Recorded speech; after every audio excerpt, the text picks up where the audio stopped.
Kali ini saya akan membahas film thriller dengan judul The Last House on the Left 2009.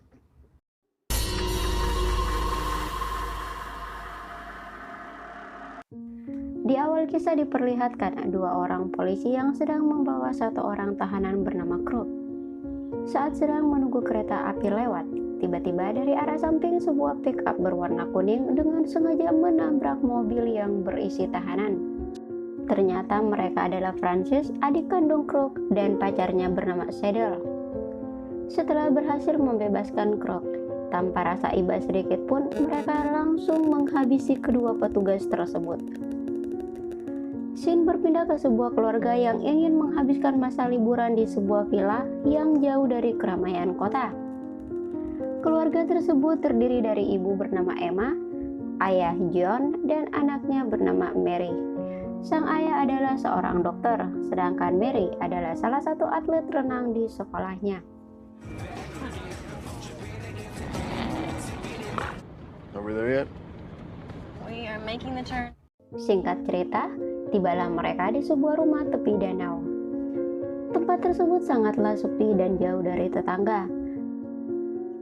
Setelah membereskan barang-barang dan mandi di danau, Mary meminta izin ke orang tuanya untuk menemui temannya di kota. Awalnya sang ibu tak mengizinkannya, namun sang ayah langsung memberikan kunci mobil.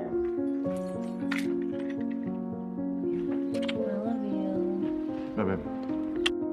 Mary pun segera menemui sahabatnya yang bernama Paige. Ia bekerja di sebuah minimarket sebagai kasir.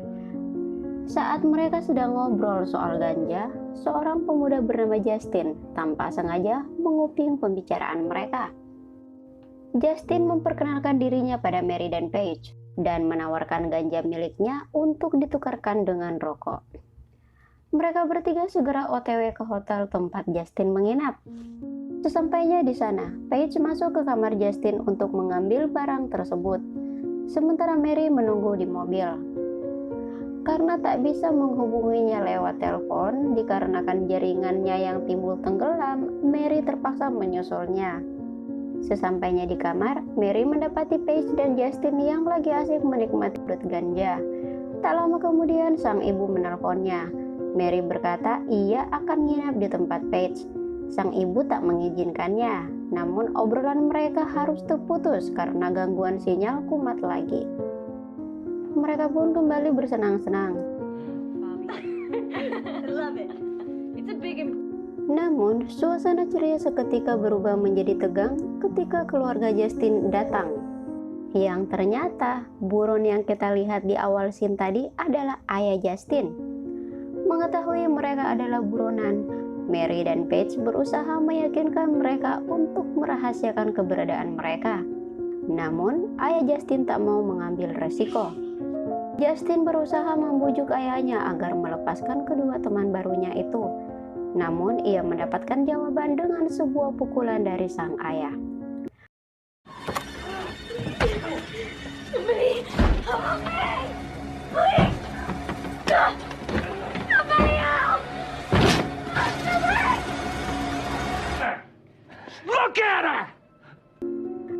Krug lalu membawa Paige dan Mary menggunakan mobil Mary mencari tempat persembunyian baru. Dalam perjalanan, Justin tak bisa berbuat apa-apa melihat kedua temannya diperlakukan seperti itu. Mary sengaja mengarahkan mobil menuju vilanya. Go left.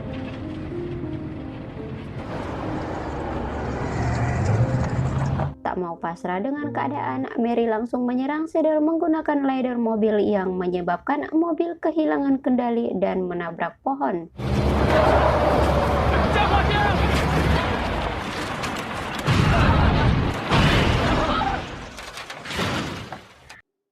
Benturan keras tersebut menyebabkan hidung Francis patah. Ia melampiaskan kekesalannya dengan menyiksa kedua gadis tersebut. Melihat ada kesempatan, Paige segera melarikan diri, meski pada akhirnya ia tertangkap kembali.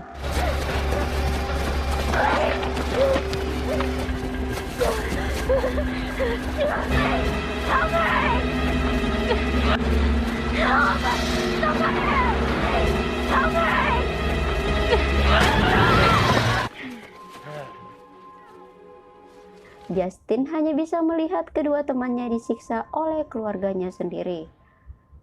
Ayah Justin memaksa anaknya untuk memperkaos Mary, namun Justin menolaknya. Paige mengalihkan dengan mencaci Crook.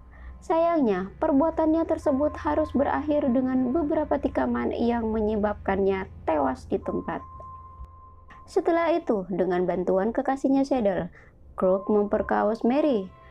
Justin terlihat menahan emosi menyaksikan aksi bejat ayah kandungnya. Mary yang masih syok dengan apa yang dialaminya berusaha bangkit sambil memegang batu. Lalu ia menghantamkannya ke wajah Crook dan kabur dari mereka. Ia berhasil menemukan danau dan berusaha berenang mencari pertolongan. Namun sayang, salah satu tembakan Crook berhasil mengenai punggung Mary. Derasnya hujan seakan-akan ikut menangisi nasib malang Mary yang terapung tak bergerak. Mereka pun kembali ke Justin dan melanjutkan perjalanan mencari tempat berteduh. Scene berpindah ke villa keluarga Mary, di mana kedua orang tuanya baru saja selesai makan malam. Tiba-tiba terdengar suara ketukan pintu dari luar, yang ternyata itu adalah keluarga Justin. Mereka mengaku baru saja mengalami kecelakaan. Sebagai seorang dokter, John segera mengobati dan menjahit hidung Frank, sementara Emma menyiapkan minuman panas untuk mereka. Justin, sweetie, would you like some hot chocolate? Yes, please. Okay. We're still stuck here. Karena hujan cukup deras, John menawarkan tempat menginap di rumah tamu yang terletak di sebelah villa. Mereka pun cukup senang menerimanya. Saat Justin ke dapur, betapa terkejutnya ia melihat foto Mary di pintu kulkas. Ia merasa sangat terpukul mengetahui itu adalah rumah Mary. Dari hati yang paling dalam, ia ingin sekali memberitahukan kejadian yang menimpa Mary, namun ia sangat takut pada ayahnya. Secara diam-diam ia meletakkan kalung Mary di gelas bekas minumnya untuk memberikan isyarat kepada orang tua Mary. Setelah mengantar keluarga Crook ke ruang tamu, John dan istrinya kembali ke villa.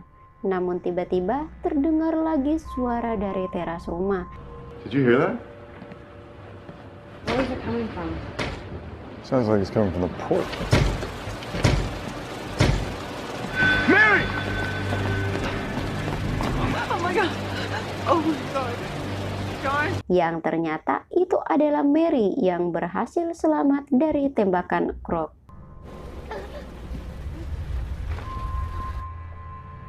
John dan Emma terlihat syok melihat kondisi Mary. Sang ayah segera mengeluarkan peluru dari punggung Mary dan melakukan tindakan darurat untuk menyelamatkan putrinya. Emma! I need a glass of water, quick! I know, sweetie, we're almost there. I just need a little air out. All right. Emma yang akan menyiapkan air panas terkejut melihat kalung Mary di gelas Justin. Mereka akhirnya sadar bahwa orang yang mereka tolong adalah pelakunya.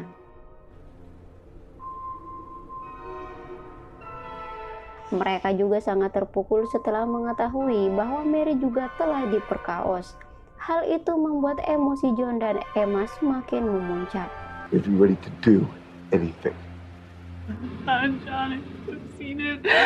I should have realized. Dengan segera, John menyiapkan speedboat untuk keluar dari tempat itu dan mencari senjata yang bisa digunakan untuk melindungi diri. Saat Emma sedang menyiapkan pisau, tiba-tiba Frank datang meminta sebotol bir. Emma dengan cepat mengalihkan Frank agar ia tak melihat foto Mary di kulkas.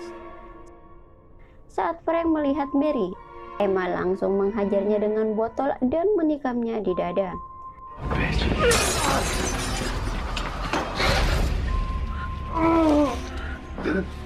Frank yang masih bertahan mendapat serangan dadakan dari John yang membuatnya tewas di tempat.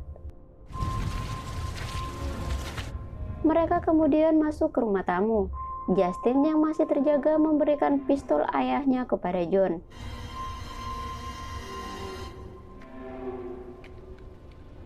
tak mau membuang waktu, John langsung menembak Cedel dan Kruk. Cedel pun tewas, namun Kruk berhasil lolos melompat dari jendela menuju villa. Untung saja Kruk tak menemukan Mary dan malah menemukan mayat adiknya Frank yang telah mati secara mengenaskan. Emma menemui putrinya di speedboat, sementara John kembali ke villa mencari Kruk.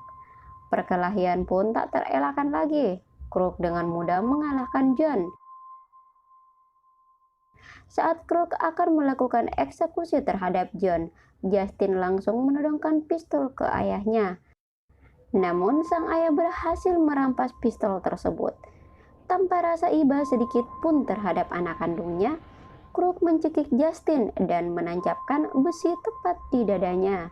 Tiba-tiba Emma datang dan menghantam kepala Kruk. John dan Emma menghajarnya hingga tak sadarkan diri. Keesokan paginya, John dan Emma segera membawa putrinya dan Justin ke rumah sakit.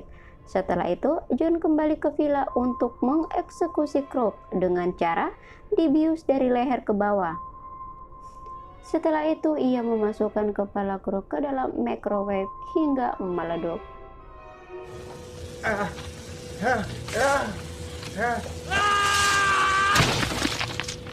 Dan tamat.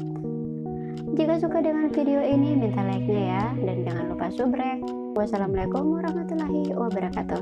Bye-bye.